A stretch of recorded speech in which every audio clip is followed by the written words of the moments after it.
The warm urine running down Ensign Randy Albrecht's left leg felt wonderful. It pooled in his boot as he shifted position to allow more warmth to run down his other leg. The incessant shivering continued, and he paused to wonder briefly if urine in his boots could somehow cause harm. It did not matter. Warmth mattered. He had just completed the run from the mess hall back to the Bud's training area beach, and the down boat's order gave his neck and back a break as they all watched the crashing surf ahead. He still had to keep swallowing to hold breakfast down where he desperately needed it. But now was the time to get rid of the unnecessary fluid from his coffee, hot chocolate, and Pepsi he had drank with his enormous breakfast. He was not alone. As he and others briefly paused to enjoy moments of warm liquid filling their boots. There had been time at the mess hall to visit the bathroom, and some did, but it interfered with the eating time. Physiologic needs hit all trainees at about the same time.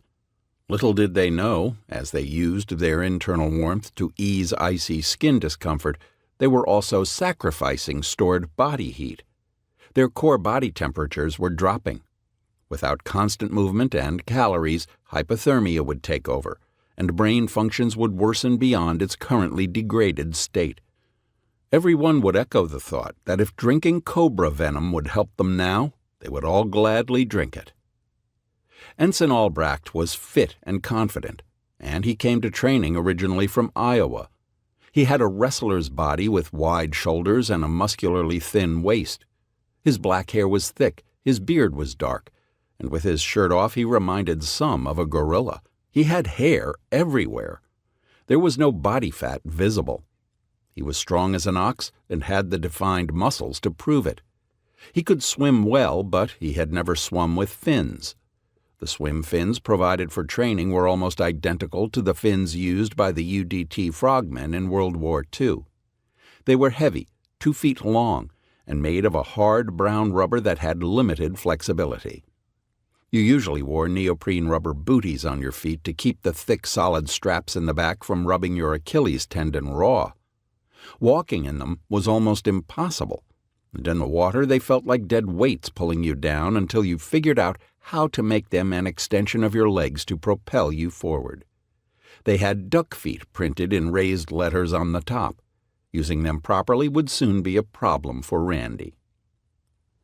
Randy had begun his military training in Army ROTC, but he had wangled a Navy appointment on graduation to become a pilot.